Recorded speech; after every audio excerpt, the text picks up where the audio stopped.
Hi there, everybody, and welcome to another week. And here we are in Miami, and of course, Ultra is going to be starting this week. So I had mentioned that last week, so feel free to Google Ultra. You're going to find 50,000 side satellite events in addition to all of the huge, large-scale events at the downtown Bayside area.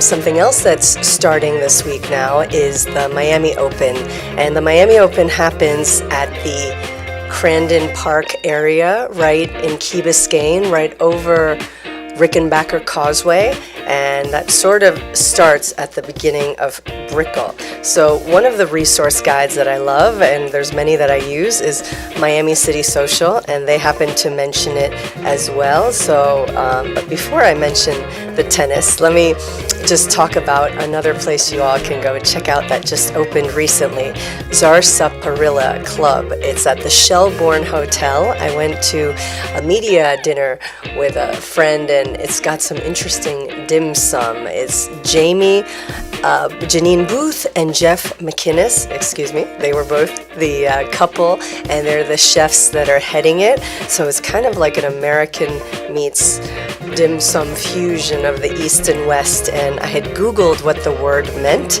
and Zarsa Parilla actually was some kind of elixir, I think, in the past that was used.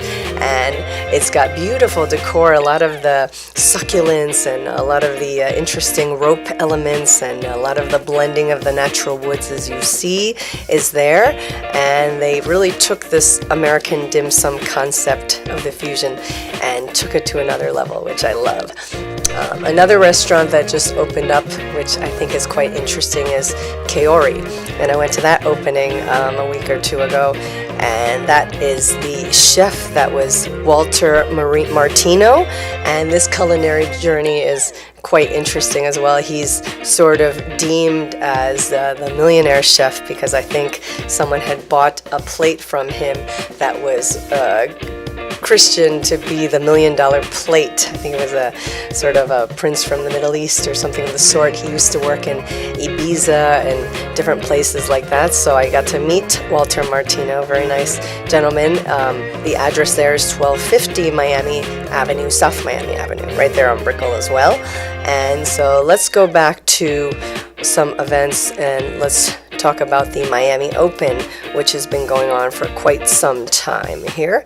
All right, now we've got it. Excuse me, I'm a little slow today. So the Miami Open, which used to previously be called the Sony Open, it was also called the Ericsson back in the past, so all sorts of names. And the dream of an international tennis tournament in Miami started in the 60s, and there were 8 guys who kind of were on this circuit. And so this particular year, it's going to be going on from the 21st of March until April the 3rd. So again, it's at Crandon Park Tennis Center, and it is one of the most important tournaments around the country for sure. And the tickets start from $7 per adult to all sorts of other prices if you want to be up in the VIP and other special rooms that they have. So as you see, many of all these famous people will be here, and that's the whole schedule. Let me read you a little bit of the history because I found it kind of interesting. So it said in the 60s, when top tennis players such as Jack Kramer, Frank Sedman, Pancho Gonzalez, etc. toured the country in a station wagon, playing tennis in darkened areas and fairgrounds. It was a few days before the Open of Tennis. They traveled with portable canvas courts and many hopes, and Bull Cult, an original member of the Handsome Eight, as they were known. They were the first recognized pros of Lamar Hunt's World Championship tennis circuit, introduced in 1968. They competed there until they were forced to retire from tennis in the 70s with tennis elbow. So in any event, it has a kind of an interesting history, and basically you'll get to see all the most greatest of greats play there. If you're a tennis fan like me, I play a few times a week, then you'll be thrilled for that. You know, I figured I'd mention one or two other places that I've played over the years. There's a meetup that Harry Baum is a part of, or started many years ago, probably more than 20 years ago, called Sportsmates. You can find it, and they play round robin, mixed doubles, and in Plantation at the Frank Veltri tennis courts. And sometimes he'll do something in Weston as well, and that's on Bonaventure. So those are exciting courts to be a part of. I happen to also belong to some other different groups that are doing different round robins as well, such as at Holiday Park, which is also known as the Jimmy Everett Tennis Center. And so Friday nights and Sunday afternoons, they have round robins there. And at the JCC here in Aventura, close by, we've had the people here, and they do different clinics as well. And they have an extreme tennis program for young people. So if someone's looking to join that circuit professionally, there's a lot of younger children who are some homeschooled, some are not, or some come during vacations from other countries, and they sort of rise in the ranks and compete and train here right next to the studio where I'm shooting out of in Aventura at the Jewish Community Center, the Michael and Russell. So they have a great group there. Donna heads it up. Bill is the head coach. He's from Nigeria. They've got a really international team. Got people from Japan, from Haiti, from Hungary, from all sorts of interesting places, Argentina and such.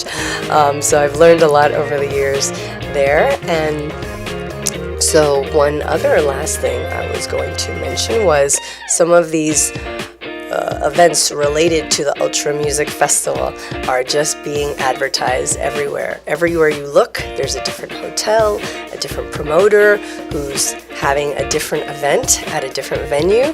A lot of them are at different spaces that have all the DJ booths set up, and then sometimes there are pool parties at all the hotels that are just sort of having a specific event for Ultra, the Winter Music Conference. So it's a huge, large thing. As I mentioned last week, 155,000 people came a few years back, so it's probably only grown since then. And, well, that's great. That's what I have for you this week. So, again, let's keep it in mind. It's the Ultra Music Festival, and then we've got the Sony Tennis. And so if you feel like doing side activities related to both, there's plenty for you all to do. And in the meantime, there are a few new places. There was one last place I wanted to mention is Los Fuegos, opened up in Miami Beach recently, and I loved Miami City Social's review of it. We have the new internationally famed chef Francis Malman. He's the Argentine grill master. Anywhere he goes, he will be making a splash. So Los Fuegos is the first U.S. restaurant that he's opened, and of course he chose to open it at the very exclusive Faena Hotel, which is also going to be a partial condo. So in the real estate market, this was very important because they sold some of these condos for double-digit $1 million prices. So in that mid-beach section, which is being very heavily developed by a lot of developers now, especially a lot of people coming in from New York, it's actually been of interest. So I haven't been there yet. I know there's a Damien Hirst huge sort of rose gold woolly mammoth in the back of the property, and look how beautiful this Los Fuegos is. There were a lot of beautiful reviews written about it, so again, this is sort of the U.S. launch and splash. Feel free to check it out. It sounds like there's some very unique, interesting, spicy meats and libations and all sorts of things to try. I've seen some pictures, and literally it does not resemble any type of food I recognize, so I'm very excited to go. Have a great week, everyone.